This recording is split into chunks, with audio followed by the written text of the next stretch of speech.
Third year organic chemistry unit third carbohydrate. Carbohydrate में क्या होता है?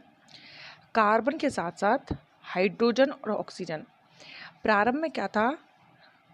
कार्बोहाइड्रेट नाम किसके बेसिस पे दिया गया था कि कार्बन के साथ साथ हाइड्रोजन और ऑक्सीजन H2O के अनुपात में होते हैं। जैसे कि हम एग्जांपल लें C6H12O6। C6H12 में O6 का अगर हाइड्रोजन और ऑक्सीजन का अनुपात देखें तो 2:1 आएगा। इसमें भी अनुपात क्या है? 2:1।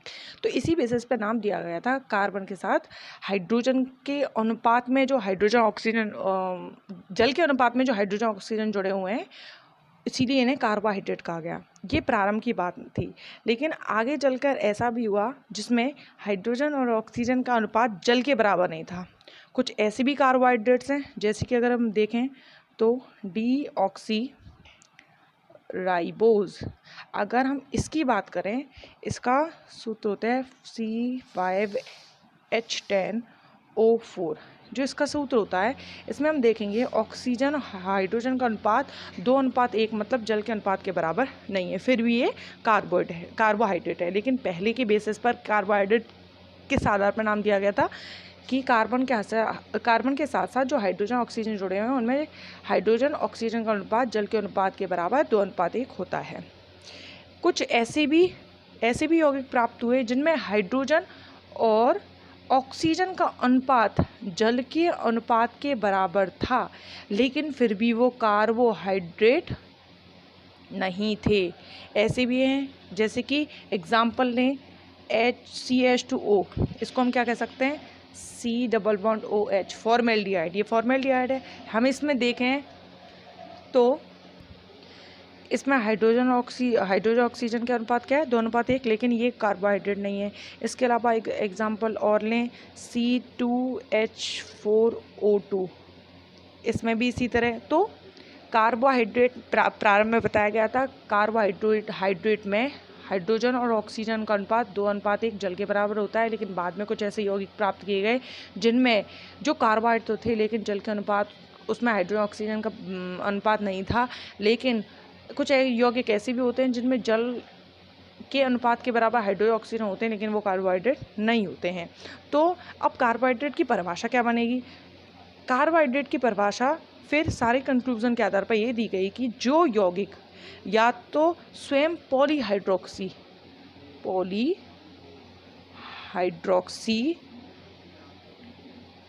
एल्डिहाइड, जो या तो पॉलीहाइड्रोक्सी एल्डिहाइड या कीटोन होते हैं, या फिर जल अपघटन या हाइड्रोलाइसिस के बाद पॉलीहाइड्रोक्सी या कीटोन देते हैं।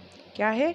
या तो स्वयं पॉलीहाइड्रोक्सी एल्डिहाइड या कीटोन हो, या फिर टूटकर पॉलीहाइड्रोक्सी एल्डिहाइड या कीटोन दें, कार्बोहाइड्रेट कहलाते हैं। जैसे कि हम ग्लूकोज की बात करें, ग्लूकोज, फ्रक्टोज।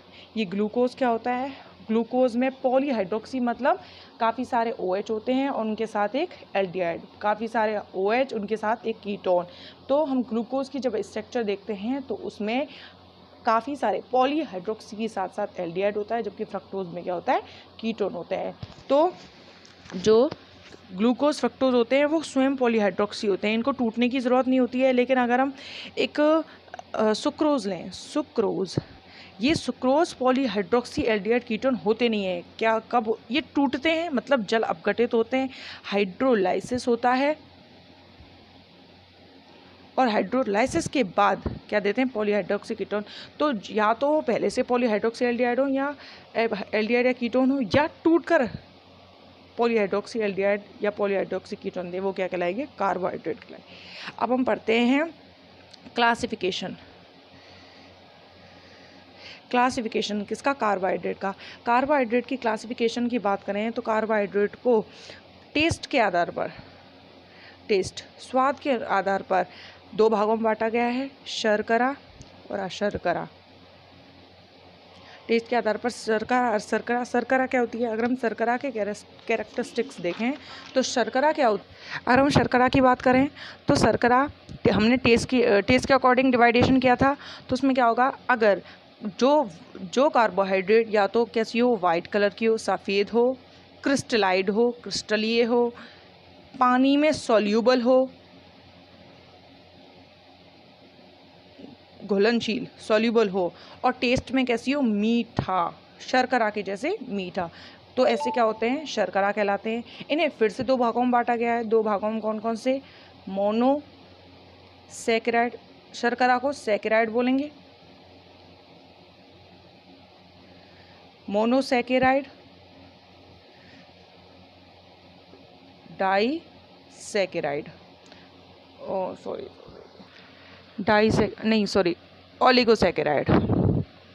ओलिगोसैकेराइड। अब ये मोनोसैकेराइड क्या होती है?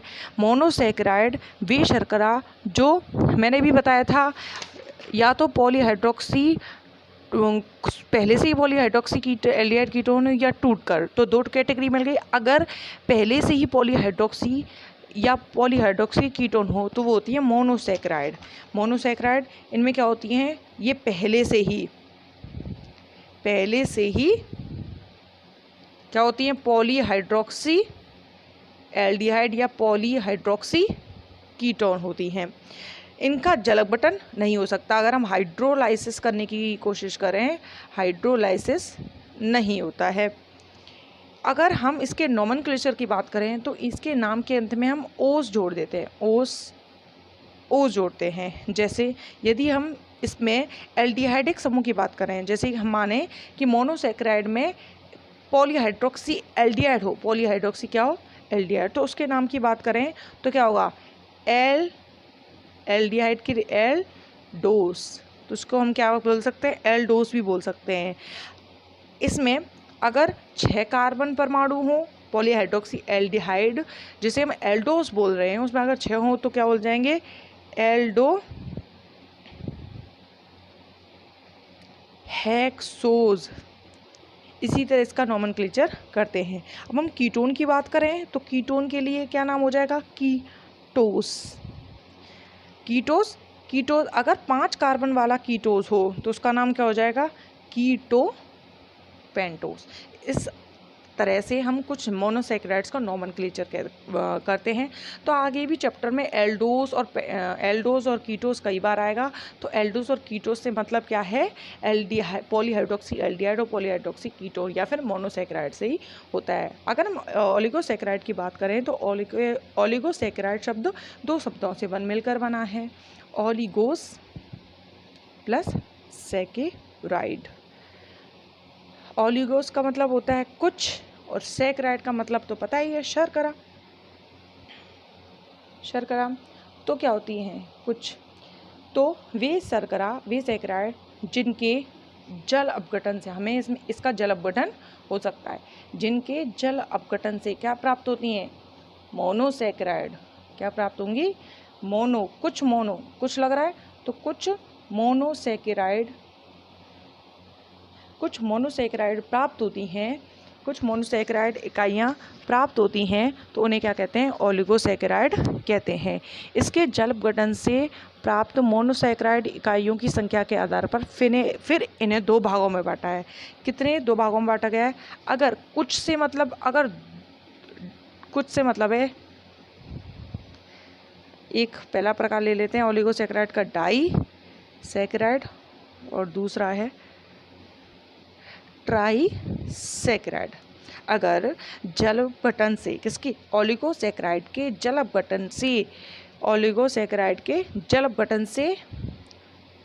2 मोनोसैकेराइड इकाइयाँ प्राप्त होती हैं तो उसे डाइसैकेराइड कहते हैं। जैसे कि इसका एग्जाम्पल है सुक्रोज की बात करें तो सुक्रोज का जल अपघटन करने पर 2 मोनोसैकेराइड इकाइयाँ मिलती है।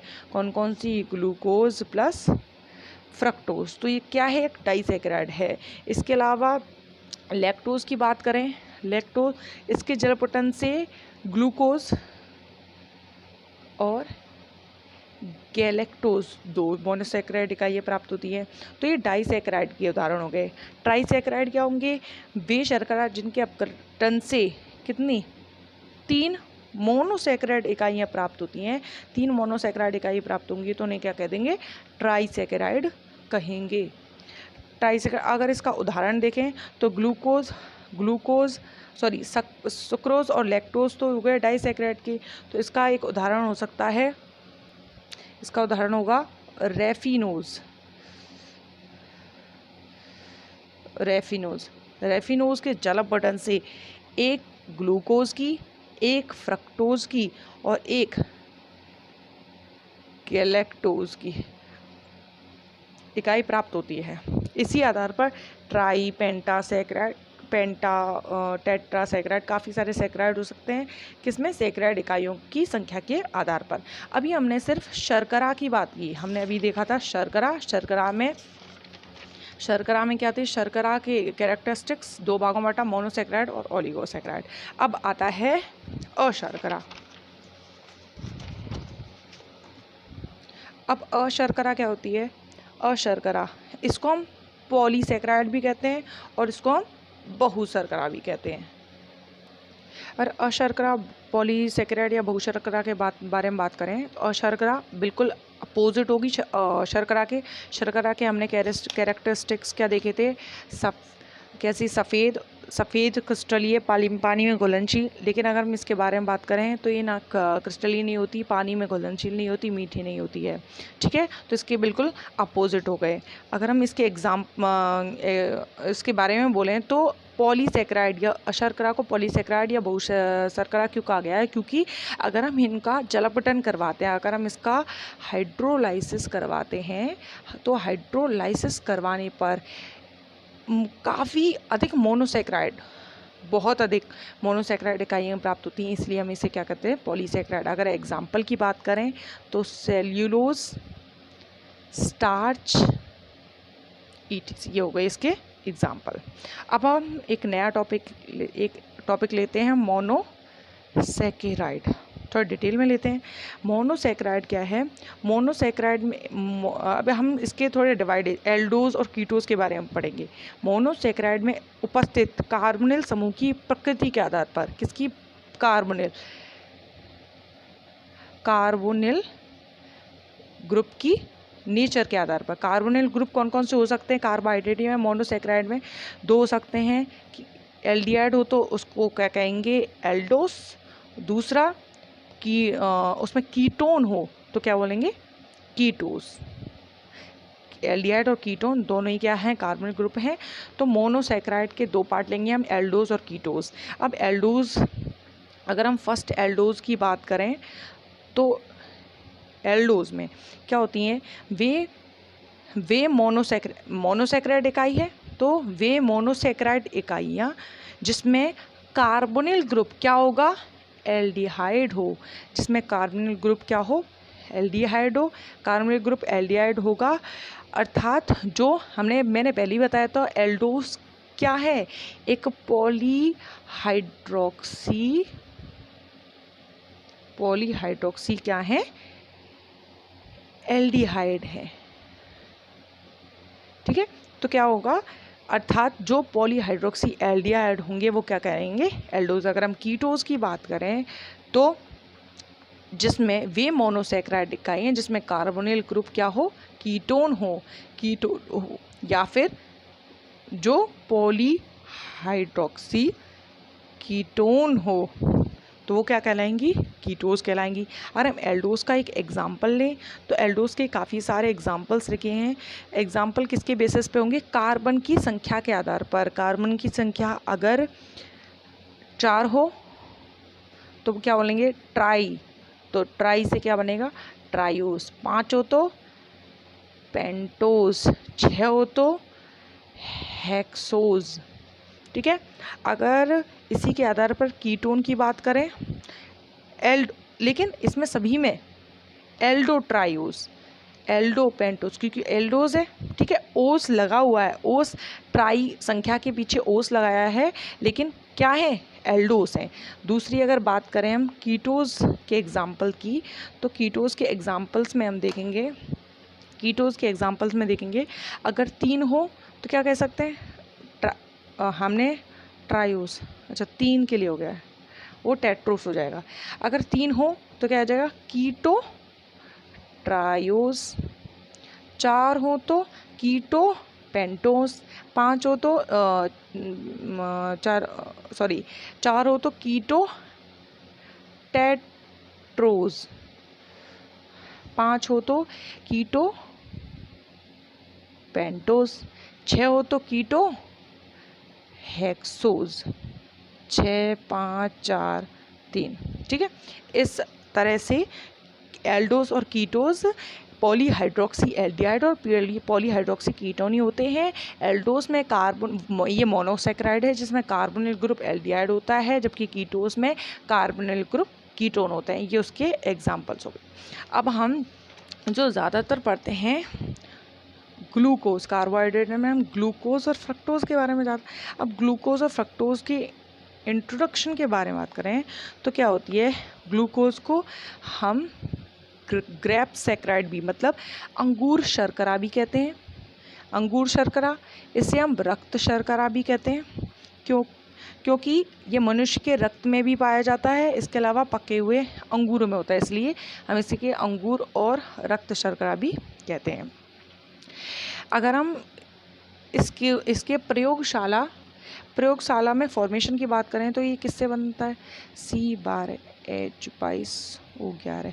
अगर हम इसका जल अपघटन कर दें, चीनी या फिर किसी भी शर्करा का जल अपघटन कर दें, तो जल अपघटन करने पर C6H12O6 प्लस C6H12O6 ये साथ में फॉर्म होते हैं। ये होती है ग्लूकोज और ये होता है फ्रक्टोज, ठीक है। इसका औद्योगिक उत्पादन स्टार्च से भी किया जाता है। स्टार्च का फॉर्मूला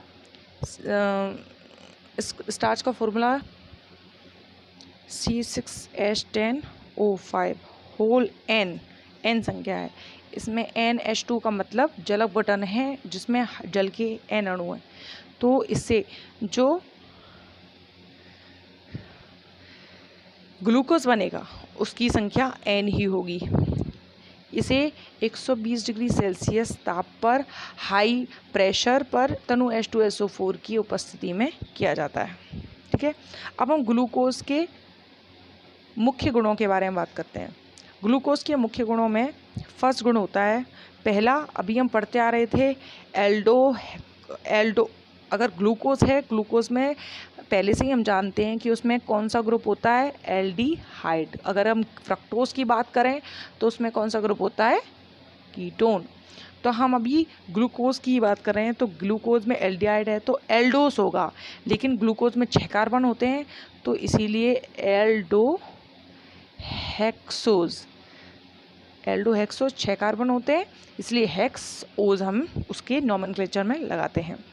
दूसरा, जो एल्डिहाइड होता है ये HCN से क्रिया करके, अगर इसकी HCN से क्रिया करें तो ये साइनोहाइड्रिन बनाता है। साइनोहाइड्रिन कैसे बनाता है, मैं रिएक्शन लिख रही हूँ। इसमें क्या होगा, एल्डिहाइड को हम डबल बॉन्ड O इस तरह से भी लिख सकते हैं, H, ठीक है। हमने HO को इस तरह से लिख दिया। हम जब इसकी HCN से कभी क्या करेंगे तो CN माइनस H क्या हो जाएगा, प्लस। तो H किससे जुड़ेगा, ऑक्सीजन से।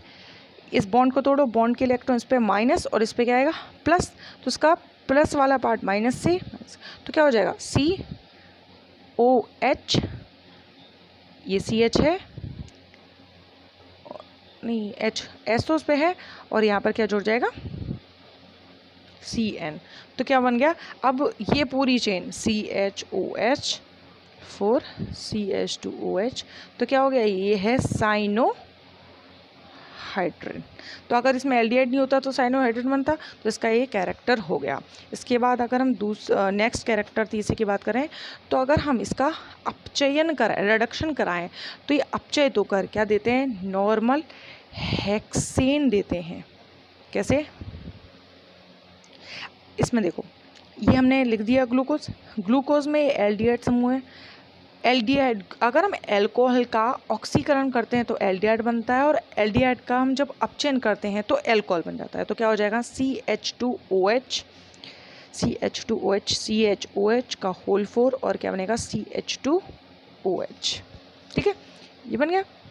अब ये बना कैसे, अगर हम इस OH को हटा के यहाँ कर दें डबल बॉन्ड O और H, तो यहाँ पर क्या जुड़ जाएगा, इसके साथ H तो है ये, ठीक है, एक बॉन्ड ये टूटेगा, इसके साथ H और इसके साथ H, तो क्या होगा, CH2OH। ठीक है, अब आगे अगर हम इसका अपचयन फिर से कराते हैं तो मैंने नोट्स में लिख दिया है, अपचयन H2 और प्लेटिनम के प्रेजेंस में कराएंगे, और ये इसमें दोबारा जब अपचयन लाल P और HI की प्रेजेंट में अपचयन कराएंगे तो इसका फिर से अपचयन होगा, और इसका फिर से अपचयन होने पर ये जो एल्कोहल है वो CH3 में चेंज हो जाएगा।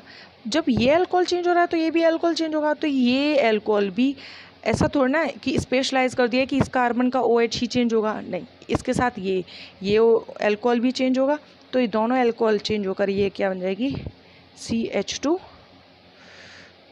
क्योंकि 4 कार्बन है, और CH2OH अपचयन होकर, तो क्या बन गया, ये नॉर्मल हेक्सेन, ये अल्कोहल भी होगा, ये क्या बन गया, नॉर्मल हेक्सेन। नेक्स्ट कैरेक्टर 3 हो गए।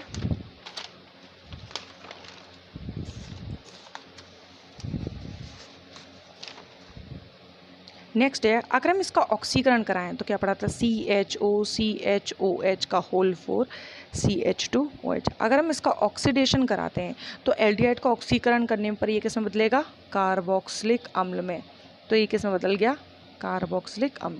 ठीक है, अगर हम इसका दोबारा से फिर से ऑक्सीकरण करवा देते हैं और ऑक्सीकारक बदल दें तो क्या हो जाएगा, COOH CHOH, और ये अल्कोहल अब इसमें पहले एल्डिहाइड में बदलेगा और फिर बाद में जाके किस में बदलेगा, कार्बोक्सिलिक अम्ल। तो हमने डायरेक्ट कार्बोक्सिलिक अम्ल लिख दिया, इसका नाम है सैकेरिक, इसका नाम है सैकेरिक अम्ल, और इसका नाम है ग्लूकोनिक।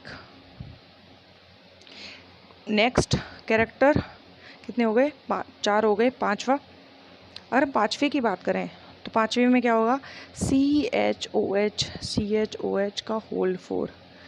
मैं ये जो ऑक्सीकारक हैं ये नोट्स में लिखे हुए हैं, लेकिन ये है कि इसमें ऑक्सीकरण किया गया है, जिसमें यूज़ किए हुए रिएक्टेंट वो दिए हुए हैं। नेक्स्ट कैरेक्टर था OH। अगर हम इसकी CH3CO का होल 2, अगर हम इसकी एसिटिक एनहाइड्राइड व्युत्पन्न से अभिक्रिया कराएं तो हमें जो उत्पाद बनेगा, प्रोडक्ट बनेगा, उसमें क्या होगा, एल्डिहाइड को छोड़कर जो दोनों अल्कोहल समूह हैं वो इससे क्रिया करेंगे और अंत में पेंटा एसिटिल व्युत्पन्न देंगे। मतलब ये भी एसिटिल, इन दोनों से अभिक्रिया होगी तो एसिटिल जो समूह है वो इधर आके एसिटिक एनहाइड्राइड समूह इधर इस पोजीशन पे 4 कार्बन और ये 5 कार्बन के साथ जुड़ेगा, तो जो डेरिवेटिव बनेगा उसी क्या कह दिए, पेंटा एसिटिल व्युत्पन्न कह दिया। अब है ओसाजोन। अब ये ओसाजोन मैकेनिज्म और ओसाजोन के बनने की क्रियाविधि। ओसाजोन, पहले मैकेनिज्म समझने से पहले ओसाजोन होता क्या है, क्या होता है, जब हम ग्लूकोज की अभिक्रिया किससे करवाते हैं, फेनिल हाइड्रेजीन के साथ करवाते हैं तो हमें एक प्रोडक्ट बनता है। इसी तरह हमें जब हम फ्रक्टोज की अभिक्रिया फेनिल हाइड्रोजीन से करवाते हैं, तो अगर हम ग्लूकोज से करवाते हैं तो क्या बनेगा, ग्लूकोसोजोन। फ्रक्टोज से करवाएंगे तो फ्रक्टोसोजोन। फेनिल हाइड्रोजीन जब ग्लूकोज से करवाते हैं तो ग्लूकोसोजोन बनता है, फ्रक्टोज से तो फ्रक्टोसोजोन। लेकिन इन दोनों की स्ट्रक्चर बिल्कुल सेम होती है तो इनको कॉमनली एक नेम दे दिया गया है एक साथ, ओसाजोन।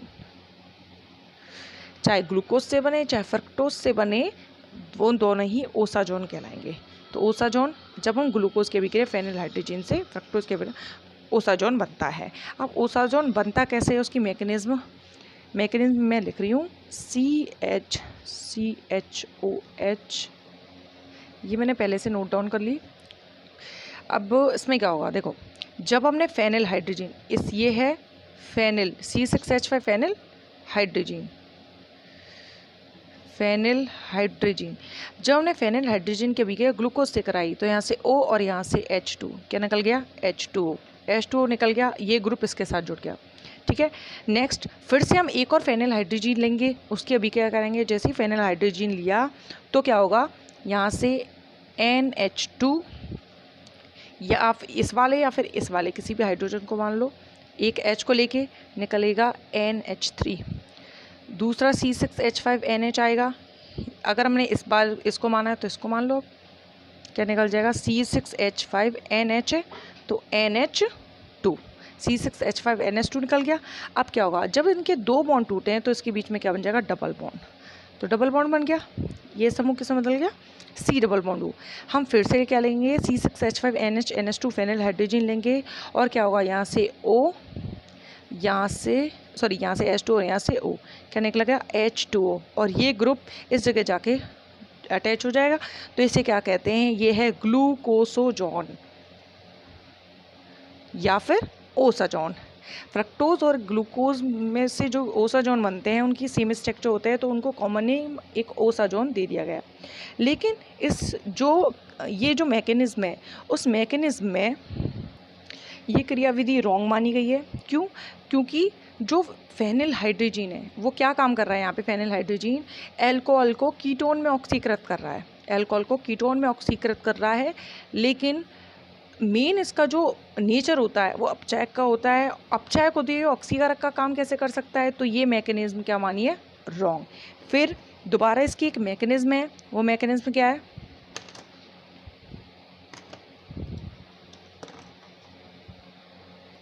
तो इसकी नई मैकेनिज्म में क्या था, जब मैं ग्लूकोज के साथ फेनिल हाइड्रोजन के साथ रिएक्ट करवाया तो OH2, वही H2 निकल गया, ये यहाँ पर जुड़ गया। अब यहाँ सेकंड कार्बन पे क्या है, CHOH, तो हमने CHOH इस तरह से लिख लिया। ठीक है, अब क्या होगा, इसमें ये बॉन्ड यहाँ से ब्रेक होगा और इधर फॉर्म होगा, ये बॉन्ड यहाँ से ब्रेक होकर इन दोनों के बीच में फॉर्म होगा, तो यहाँ सिंगल बॉन्ड रह जाएगा, यहाँ डबल बॉन्ड, ये बंद यहाँ से टूटकर इधर बंद बन जाएगा, तो ये N के साथ ये क्या जुड़ गया, H। अब ये दोनों जो स्ट्रक्चर है सेम है, सिर्फ इसको मैंने रिंग लाइक स्ट्रक्चर में लिखा हुआ है। ठीक है, अब क्या होगा, अब हमने क्या किया है, CH, ठीक है, CH NH, ये N है, ये NH C6H5, ये इसमें कोई बॉन्ड नहीं है यहाँ पे अभी इस वक्त नहीं है। ठीक है, अभी ये स्ट्रक्चर रह गया है, इसमें क्या है, CHOH का होल 3 और CH2OH। अब इस स्ट्रक्चर में क्या होगा, ये बॉन्ड यहाँ से टूटेगा, इधर फॉर्म हो जाएगा, ये बॉन्ड यहाँ से टूटेगा और किधर फॉर्म होगा, इस डायरेक्शन में। ठीक है, और ये बॉन्ड यहाँ से टूटकर इस डायरेक्शन यहाँ फॉर्म होगा। ठीक है, तो बॉन्ड यहाँ से टूटा, एक बॉन्ड यहाँ से टूटा, तो क्या हो जाएगा, C6H5NH2, तो क्या निकल गया, C6H5NH2, C double bond O, और यहाँ पर क्या हो जाएगा, डबल बॉन्ड NH, ये बॉन्ड यहाँ फॉर्म, एक और बॉन्ड बन गया, तो CH double bond NH, C double bond. ठीक है, फिर हमने C6H5NH NH2 से रिएक्ट करवाया तो क्या होगा, यहाँ से O और यहाँ से H2, क्या गया, H2 और NH C6H5 इस पोजीशन पे जुड़ गया। आगे फिर हम C6H5 थी, हमें जब भी हमें डायरेक्ट ओसाजोन, हम अभी आगे रिएक्शंस आएंगी उसमें क्या होगा, हमें ओसाजोन बनाने के लिए हम ये और ये लिखेंगे डायरेक्ट, और बीच में लिखेंगे 3 फेनिल हाइड्रोजन जोड़े गए। अब क्या होगा, इसमें से जब हमने C6H5NH NH3 की रिएक्शन इसमें करवाई तो क्या आएगा, ये NH2 है, ये NH2 यहाँ से एक H ले जाएगा NH3 और NH C6H5 जुड़ गया, क्या बन गया है, ओसाजोन। इस तरह से ये मैकेनिज्म है, ये मैकेनिज्म बिल्कुल राइट थी, पहले वाली मैकेनिज्म रॉन्ग मानी गई थी। ठीक है, अब इसके बाद इसमें इंटरचेंज है। अगर हमें ग्लूकोज को इंटरचेंज करना है फ्रक्टोज में को करना है ग्लूकोज में, कुछ इंटरचेंज दिए हैं जो एग्ज़ाम में आते हैं डायरेक्ट, ग्लूकोज का फ्रक्टोज में इंटरचेंज बताइए, फ्रक्टोज का ग्लूकोज में इंटरचेंज बताइए। तो क्या होगा, हमें ग्लूकोज, अभी फर्स्ट कंडीशन क्या है, ग्लूकोज को फ्रक्टोज में ही चेंज करना है, ठीक है। तो उसमें क्या होगा, हमें ग्लूकोज को फ्रक्टोज में चेंज करना हो तो हमें पहले ओसाजोन को फॉर्म करना होगा, ठीक है। तो मैं पहले ग्लूकोज की स्ट्रक्चर लिख देती हूँ, CH⋯O। तो ये क्या है, ये है ग्लूकोज और ये क्या फॉर्म हो गया हमारा, फ्रक्टोज। कैसे फॉर्म हुआ, हमें ग्लूकोज को पहले इंटरचेंज करना है ओसाजोन में हमें अभी चेंज पड़ा था, तो हमने तीन फेनिल हाइड्रोजन 1 2 एंड 3 तीन फेनिल हाइड्रोजन की को रिएक्ट किया था, तो हमने डायरेक्ट लिख दिया 3C6H5NH2 करेंगे, तो वही लास्ट ओसाजोन बन गया, ठीक है। अब ओसाजोन का जब हम HCl की प्रेजेंस में H2O जोड़ेंगे तो हम क्या करें, बॉन्ड यहाँ से ब्रेक करो, एक बॉन्ड यहाँ से ब्रेक करो, ठीक है। तो क्या होगा, एक O यहाँ, तो C डबल बॉन्ड ही तोड़ना पड़ेगा, और ये दो बॉन्ड टूटेंगे H, तो क्या होगा H2 यहाँ O H, ठीक है। तो क्या बन गया, C6H5NH2 C6H5NH, तो क्या हो जाएगा -C6H5NH2, कितने अणु, 2, ठीक है। और यहाँ क्या हो जाएगा CHOCO, तो CHOCO, ठीक है। अब क्या होगा, हम इसका जिंक और एसिटिक अम्ल की उपस्थिति प्रेजेंस में अपचयन कराएंगे। जैसे अपचयन कराएंगे, अपचयन में पता है बॉन्ड टूटेगा, हाइड्रोजन जुड़ेंगे, तो इसका एक बॉन्ड टूटेगा, यहाँ H और यहाँ H, तो क्या हो जाएगा CH2OH, ठीक है। तो अपचयन, अब ये क्या फॉर्म हो गया, हमने जिंक और एसिटिक अम्ल का अपचयन इसीलिए अपचय के रूप में लिया है जिससे सिर्फ एक एल्कोहलिक समूह का अपचयन हो सके, ठीक है। इसके बाद में हम इंटरचेंज पढ़ेंगे फ्रक्टोज का ग्लूकोज, ठीक है। मैंने पहले ही इसे नोट डाउन कर देती हूँ, अगर इसको मैं नोट करूँगी तो काफ़ी वीडियो लंबी हो जाएगी, इसीलिए मैं नोट डाउन कर दिया है, इसको भी अब मैं नोट डाउन कर रही हूँ। अब इसमें क्या है, ये है फ्रक्टोज और लास्ट में हमने बनाया इससे, क्योंकि एल्डिहाइड, अब यहाँ कीटोन था, यहाँ दिखाई दे रहा होगा, यहाँ कीटोनिक है तो फ्रक्टोज, और यहाँ पे एल्डिहाइड ग्रुप है, तो ये क्या है, ग्लूकोज। अब ये कैसे फॉर्म हुआ है, जब हमने फ्रक्टोज का अपचयन कराया, जैसे ही हम अपचयन रिडक्शन कराएंगे, बॉन्ड के इलेक्ट्रॉन इधर गए, इस पर क्या आएगा माइनस, इस पर आएगा प्लस, ठीक है। इस पर माइनस आएगा, इस पर प्लस आएगा, तो एक H यहाँ जोड़ेगा और एक H यहाँ बॉन्ड, इसे प्लस माइनस से नहीं समझ के एक पाई बॉन्ड को तोड़कर 2 सिग्मा, क्योंकि ये बेस्ट है, क्योंकि अपचयन करवा रहे हैं, क्योंकि हाइड्रोजन कौन सा प्लस है कौन सा माइनस है ये नहीं देख के हमें सिर्फ क्या करना है, इसमें हमें एक पाई को तोड़ना है, इसमें हमें एडिशन योगात्मक अभिक्रिया करवानी है। एक पाई टूटेगा, 2 सिग्मा बनेगा, इससे एक H, तो अब यहाँ बनेगा OH और एक H इसके साथ। तो कंडीशन ये हो सकती है कि एक OH, ये OH या तो इस तरफ हो या उस तरफ हो। अगर ये जुड़ा हुआ OH इस साइड होगा तो उसका नाम होगा मैनिटॉल, और अगर जुड़ा हुआ OH उस तरफ होगा तो उसका नाम होगा सार्बिटॉल। दोनों सेम एक ही जैसे कंपाउंड है, अंतर कहाँ है, इस सेकंड कार्बन पर OH की उपस्थिति का, ठीक है। ये मैनिटॉल, ये सार्बिटॉल। जब हम इन दोनों को ऑक्सीडेशन करवाते हैं, ऑक्सीकरण करवाने पर क्या होगा, हमेशा एल्कोहल ऑक्सीकृत होकर पहले एल्डिहाइड देता है, फिर कार्बोक्सिलिक अम्ल देता है। तो ये क्या होगा, पहले क्या देगा, एल्डिहाइड और तो हमने डायरेक्ट इसको क्या लिख दिया, कार्बोक्सिलिक अम्ल, इसको भी हमने लिख दिया कार्बोक्सिलिक अम्ल। जैसे ही कार्बोक्सिलिक अम्ल, तो वही सिचुएशन है, दोनों में COH में बदला है, लेकिन क्या होगा, ये मेलोनिक है, ये ग्लूकोनिक। कारण क्या है, इसमें OH एक तरफ है, इसमें OH इस तरफ है, ठीक है। अब हम क्या करेंगे, दोनों को ही गर्म करेंगे, दोनों ही सेम है, दोनों में से ही H2O निकल सकता है। तो क्या होगा, ये जो COH है, इसके बाद हमने इसको देखो, इसमें से H2 हो जाएगा, H2O निकलने के बाद गामा, इसका नाम है गामा लैक्टोन।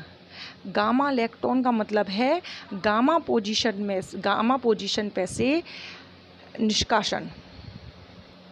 मतलब अब देखो, अगर मैंने क्या किया, COOH इधर लो H2O फिर निकल सकता है, CHOH इसको CHOH इसको भी लिख दो, कितने हैं 3, CHOH रहा लास्ट में CH2OH। इसके सापेक्ष अल्फा, ये बीटा और ये गामा।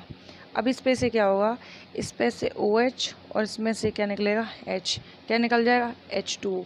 जैसे ही H2 निकलेगा इस ऑक्सीजन के द्वारा ये CO और ये, तो CO ये ऑक्सीजन बीच में C और इसका एक H यहाँ पे जुड़ा हुआ है, तो इसका नाम क्या है, गामा इलेक्ट्रॉन। गामा इलेक्ट्रॉन मतलब अल्फा बीटा और गामा से बंद बना हुआ, ठीक है। अब क्या करेंगे हम, इसका जिंक अमलगम की प्रेजेंस में अपचयन, वही 2H 2 हाइड्रोजन जोड़ेंगे, अपचयन कराएंगे। जैसे ही हम अपचयन कराएंगे, अपचयन कराने पर बॉन्ड ब्रेकिंग होगी, बॉन्ड यहाँ से टूटेगा, इसके साथ एक H और इसके साथ एक H, तो क्या हो जाएगा CHO और यहाँ क्या हो जाएगा COH, तो क्या हो जाएगा CHO अल्फा बीटा गामा, ठीक है। तो इस तरह से फ्रक्टोज से ग्लूकोज का निर्माण हो गया। ये इंटरचेंज मेथड थे। इसके बाद आएगा जो हमने एल्डोज पढ़ा है, कहाँ पढ़ा है एल्डोज, ये हम एल्डोज पढ़ रहे थे, एल्डोज है। अब एल्डोज में मतलब पॉलीहाइड्रोक्सी एल्डिहाइड होंगे। एल्डोज की संख्या में वृद्धि कैसे करें, जैसे अगर एल्डोज 4 कार्बन का है तो हम इसको क्या कहेंगे, टेट्रोज, एल्डो टेट्रोज। तो हमें एल्डो टेट्रोज से 5 कार्बन वाला एल्डो पेंटोज कैसे बनाएं, इसकी संश्लेषण की, इसके सिंथेसिस की कुछ विधियां हैं, जैसे कीलियनी संश्लेषण विधि, इसको हम नेक्स्ट लेक्चर में पढ़ेंगे।